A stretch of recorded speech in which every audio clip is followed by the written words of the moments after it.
Oh, excuse my voice, I'm getting sick. Hello again, welcome back to the channel.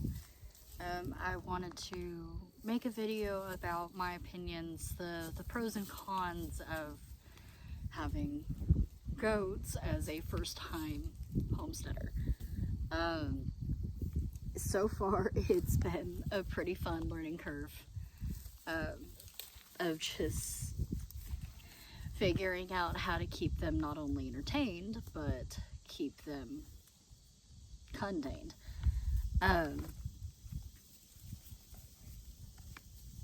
You know what, let's start that over.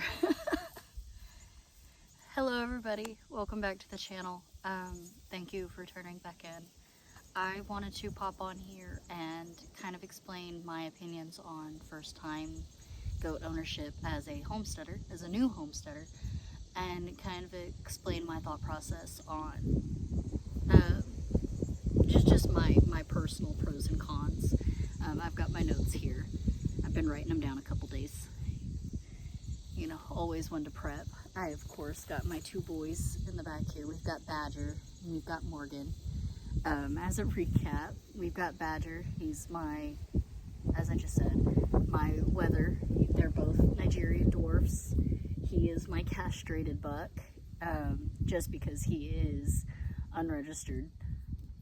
And my black buck back there is my uncastrated Nigerian dwarf.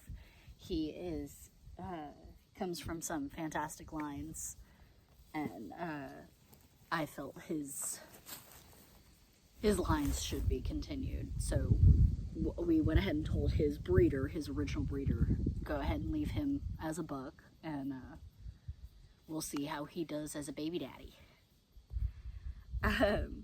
But anyway, let's go ahead and get into this.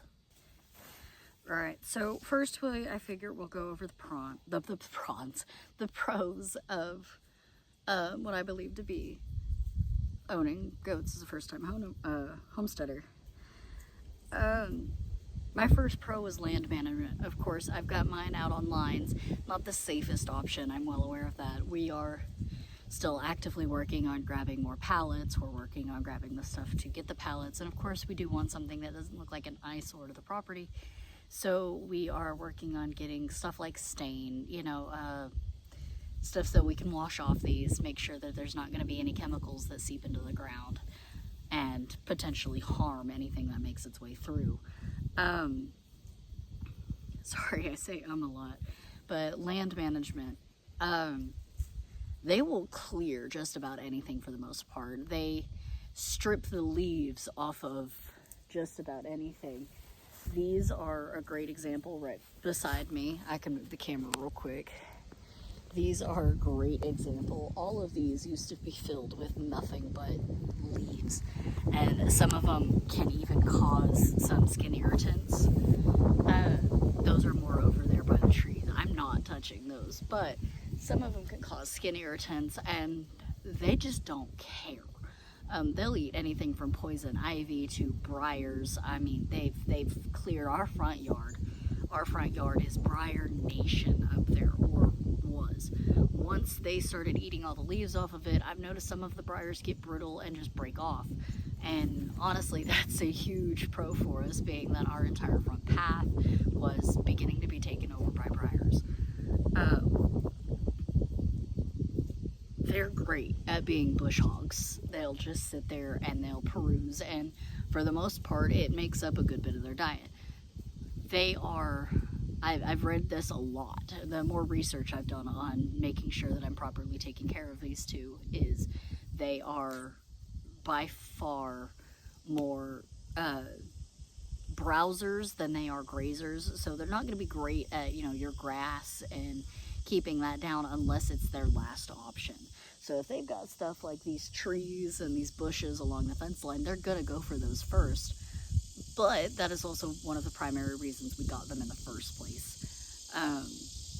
We have a lot of this to go through, and I figured in the meantime, while we're getting their fence to put up, we'll build them a temporary shelter. It's not the prettiest, but it does the trick and keeps the predators out at night. And let them go at it. And as long as they're happy, we wormed badger the other day. It's a side note, it is important to watch your goats and make sure that you are monitoring their behavior, monitoring their weight. We noticed that when Morgan was steadily gaining more weight and getting that pudgy round Nigerian dwarf belly, Badger was still on the skinnier side. I mean, his hip bones were showing a little more than I'd like. So you went to go check their, I read that you should check their FAMACHA. I don't know if I'm saying that right. But it basically stands for their eyelid color. And you go up there and you annoy the hell out of them, and you go and you check their eyelid color. And the whiter it is, the more on the anemic side they are, and it points towards possible parasites. So we went ahead and we bought some wormer for Badger and wormed him, and he's already starting to look like he's gaining a little bit of weight. He did end up having some worms. It was gross. But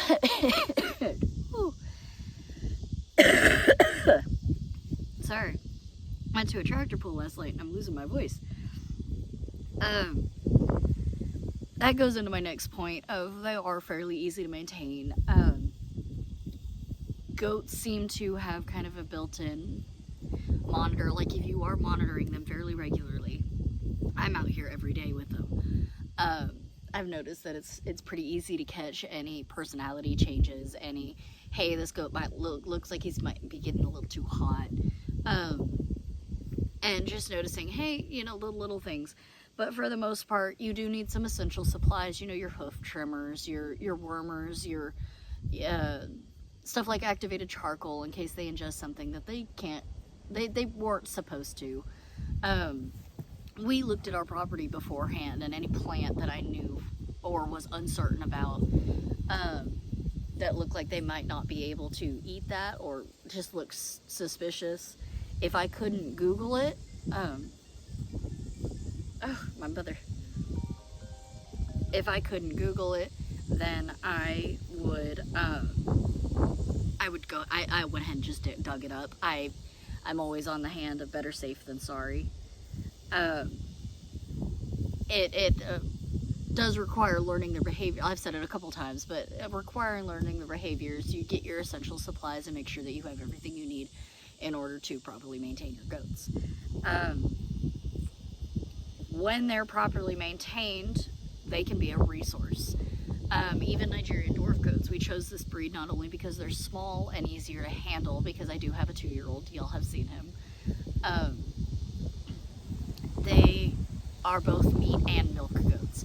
They primarily lean more towards milk just because dairy breeds do tend to stay on the leaner side, because they put more of their energy and more of their body proteins into making milk.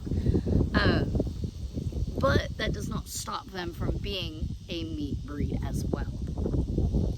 From their milk, you can make, all sorts of things that you normally could with milk. Your cheeses,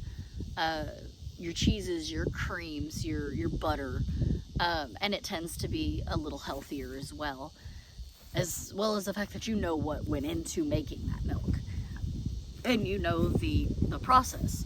You tend to respect it a little bit more once you've put in that 4-day effort to make your block of cheese. You think about it, and once you start getting into this, you tend to have a little bit more insight and a little more respect for those who legitimately did it as a form of survival.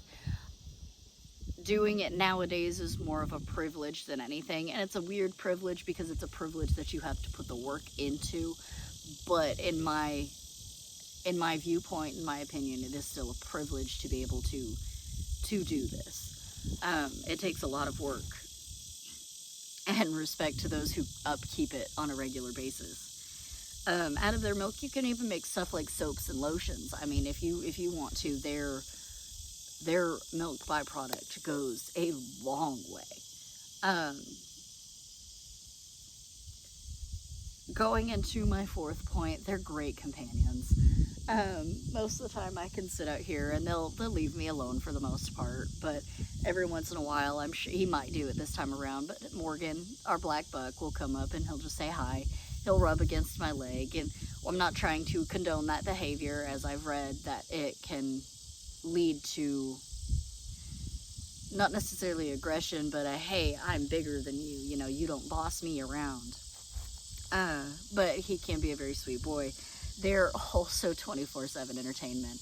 I can't even tell you how many times I've looked out the window and been like, oh my god, the idiot goats are at it again. And I mean, there's a reason that goat TV is a very popular thing. We're also looking at, when we get our fence set up, setting up a camera to possibly have an occasional live feed of the goats. We eventually want to add in a nanny goat, and we eventually do want to have little goat kids and to run around the yard and to, you know, share the happiness with others. And we want to turn this whole area into like basically a goat haven, a goat playground, if you will. And we'll set up a live feed, probably on the TikTok or maybe even the Facebook on occasionally, of them playing and being goats. It'll be great, I promise. They're easy to train as well. Both of my boys, we've had them maybe a couple of weeks now. Both of my boys are now fairly leash trained, just because I'll pick up their leashes. They know when I open that gate in the morning, they walk past me, I clip their leashes, we start walking. They don't know where we're going that day. I move them around every couple of days.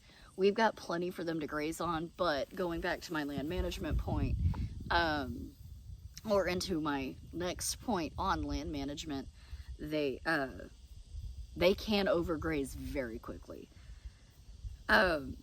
My fifth pro is one of the reasons that we did originally get them was a potential income. You can get that income by selling their byproducts, you know, their meat, their hide, their milk, there's the soap, the butter that you make from it. Although you do probably want to check in with your county regulations and your state regulations and make sure that you have all the proper licensing to do so. I know stuff like milk, refrigerated products do need to be under careful consideration just because you don't want to make anybody sick. Especially with stuff when you're worming your goats, you're supposed to wait something like 10 days, 6 to 10 days after you've wormed them to even think about eating them, because that stuff can stay in their system and can potentially mess up your system.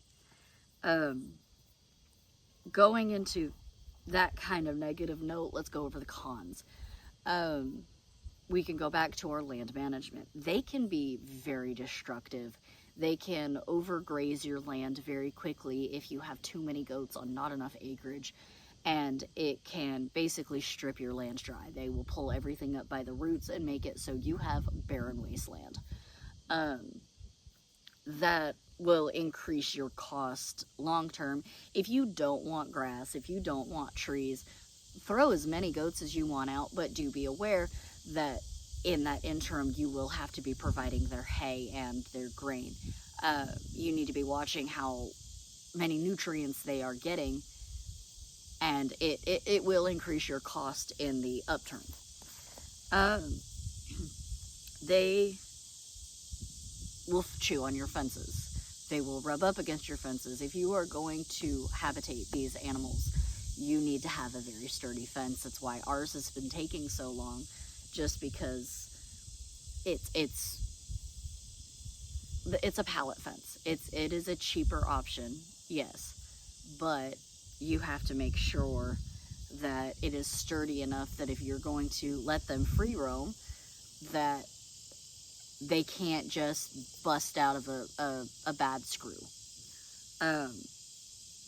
They'll sit there and rub on it. They are also escape artists. Going into point 2, they are escape artists. These two have managed to escape twice, and so we do keep an eye on them constantly. They like to explore. They're browsers, not grazers. Browsers tend to explore. They will find anything they want because goats are fairly smart animals. Going back to they can be easily trained. They're fairly smart animals and will sniff out what they want. And or you could just have the goats that want to eat everything. That's okay too, but you have to be aware of what they eat.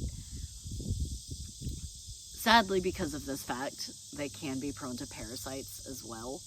Um, you never know truly all of what they're eating unless you're sitting there monitoring them 24/7, and that's just not realistic for most people. If it is, congratulations, you have the life I want. I would love to sit out here and watch my goats 24/7 because they are hilarious, but it is just not possible. Therefore, you have to check their FOMACHA score, make sure that they're not losing weight faster than they should be gaining it. And if they are doing those, check for parasites, check for if they've ingested anything and maybe there's a blockage. They are kind of like four-legged toddlers in a sense. They will put anything in their mouths. I've seen these goats strip the bark off of trees. They will eat anything. Another con that I have been reading about, we haven't quite entered that stage with Little Bit here, just because we don't have any nannies around, is apparently mating season can get stinky. Bucks will sit there and pee on themselves to get all those hormones on them and attract the nannies and make them be like, hey, pretty lady. And it's gross. It's disgusting. Never pet a buck in mating season.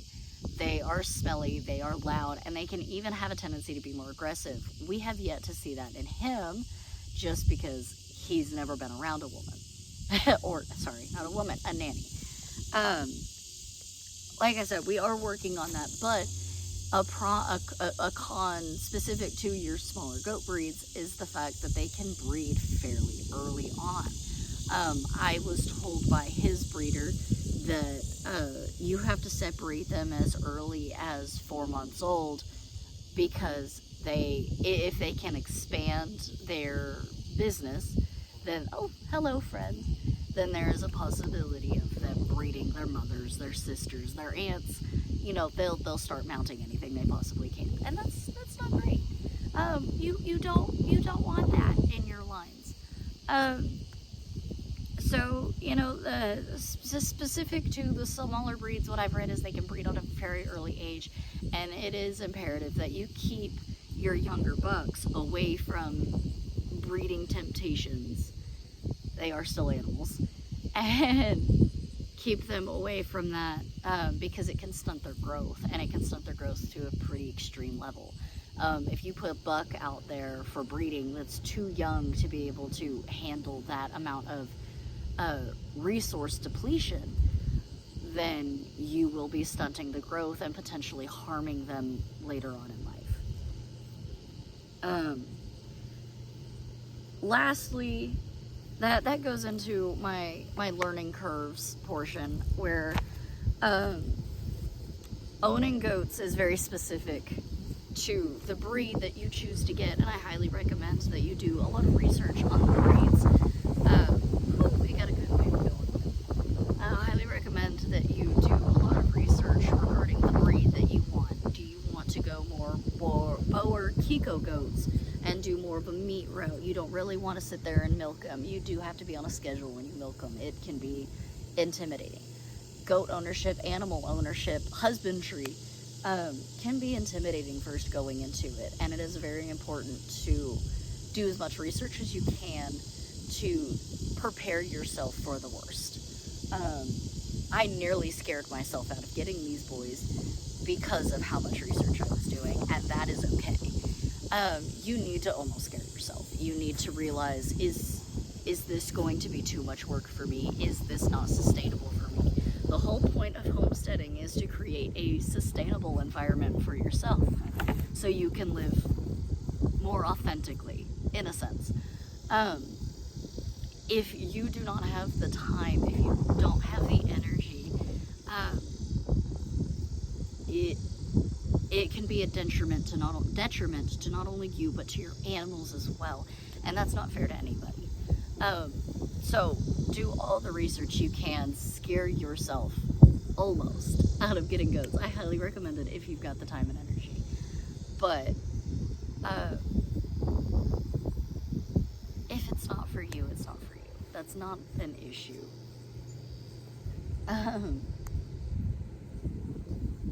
Anyways, I believe that just about wraps everything up. Thank y'all for joining in, and I appreciate everything. Y'all have a great day. Toodles.